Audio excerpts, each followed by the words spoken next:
Welcome. In this video, we'll run through the integration between WinePik and Klaviyo, how to connect the two, and what the integration does. We connect WinePik to Klaviyo so your subscription lifecycle drives your email. Shopify's native Klaviyo connection doesn't know anything about subscriptions, and WinePik fills that gap. Upcoming orders, skips, swaps, failed payments, cancellations, all the events you can trigger an email off. WinePik's tagging also covers your club tiers. So if you've got a 3-bottle monthly club, that carries its own club tier tag. A 6-bottle every 6 months carries its own tag, and so on. All of it syncs straight into Klaviyo. Connecting your store to Klaviyo. We'll start in Klaviyo and grab your API key first, then head over to WinePik to add it.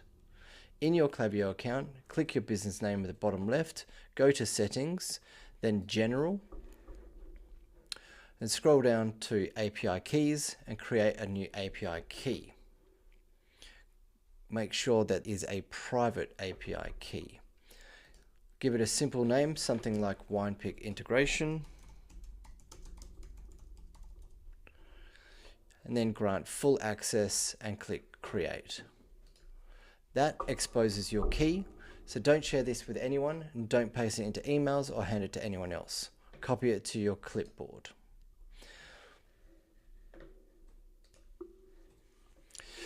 Now head to WinePik, and under Integrations on the dashboard you'll find a Klaviyo section with a Connect button.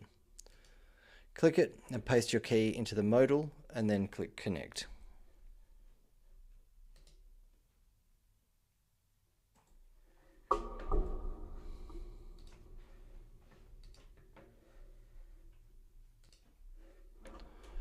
As soon as you connect, the integration seeds events and properties into your Klaviyo account, and it also seeds in a profile.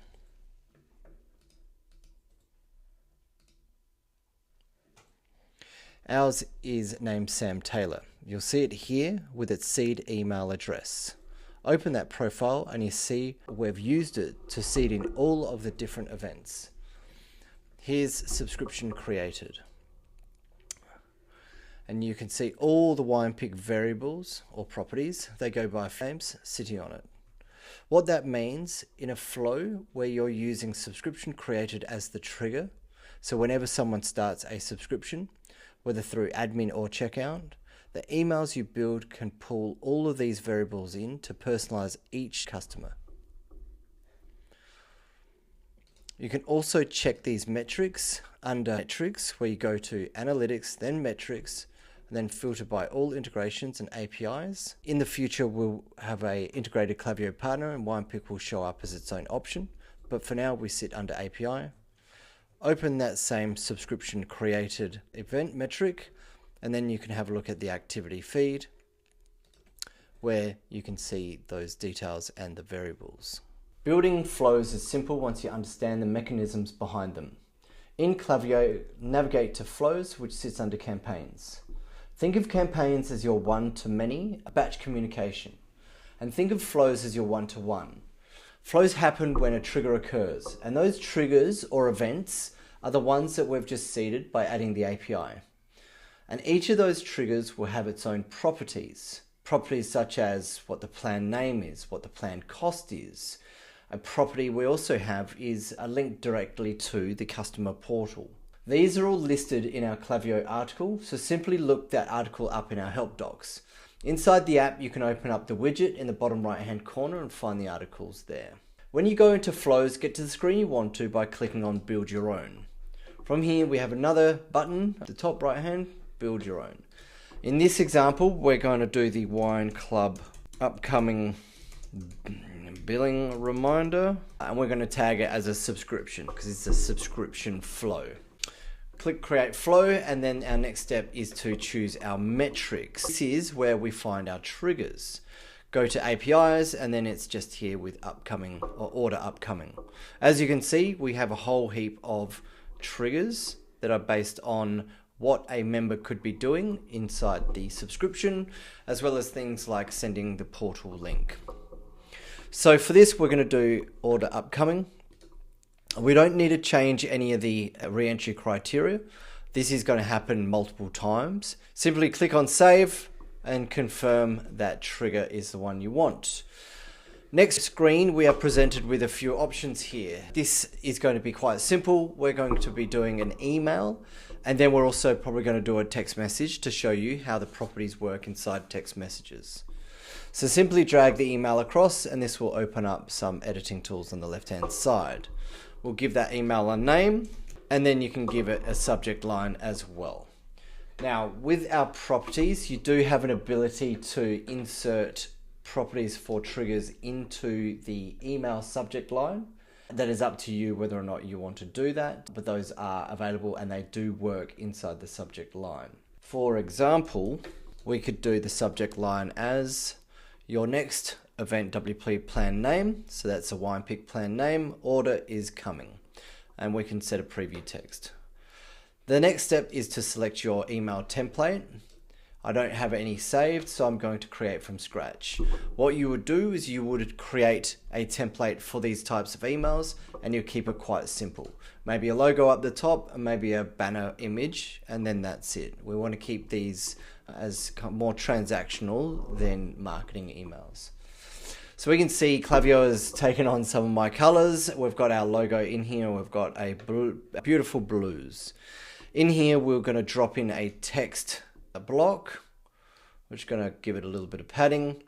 And then within our documentation, you can copy our pre-built email templates. You can copy them into another doc, change up the content, but keep those properties, which will then personalize the email for the user or the member. So we're just going to copy and paste that in. Now I'm not going to worry about any of the formatting here. This is just to show you how it looks. If I click off of the actual template, the design itself, I can go to preview. And then from here with preview, we can see it's dropped in the name, and it's dropped in when the next billing date is. It's dropped in what the order contains. This will update to actual product images in the future, and it'll also show you what the order amount is. And you can see we've got the order currency, which you can leave off or you can leave on. On the right hand side, we can actually see all the different properties. So we can see what my shop name is. We can see what my shop email is. We can also see the plan name and those kind of things as well. And we've also got the portal URL. So what we can do from here is, instead of just going back and forth to our documentation, I can click on the WP portal URL, and you can see that that's copied to the clipboard for Klaviyo. This is where you can set up a button, and you can create this as a universal button. I'm going to drag in a button element in. I'm going to change the text to manage your wine club, and then I'm going to just copy in from the previous screen. I'm going to drop in that portal here, that portal URL. And what that's going to do, if I click off here, what that's going to do, when I click on the actual element, I can then save it as universal content. And we're going to call this Wine Club Manage button. I'm going to click create. We can call it whatever you want. So what this means is that every time I build a flow, I can then go to universal. I can find the button that I've created. So I've clearly created a couple before. And then if I want to use this button, I can then drag it in. You can then from there either edit it as across all the instances if you want to update it for all of your templates that you've inserted into, or you can unlink it and edit it independently.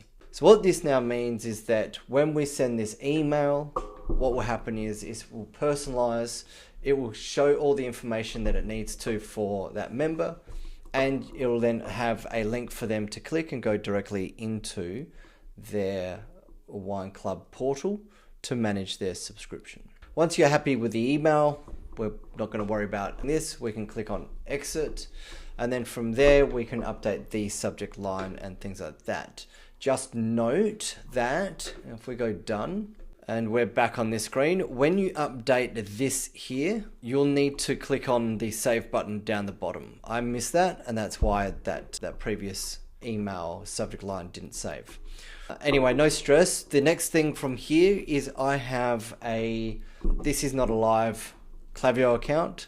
In your account down here somewhere will be a transactional email checkbox. This is where you will request to get transactional status for this email for your flow.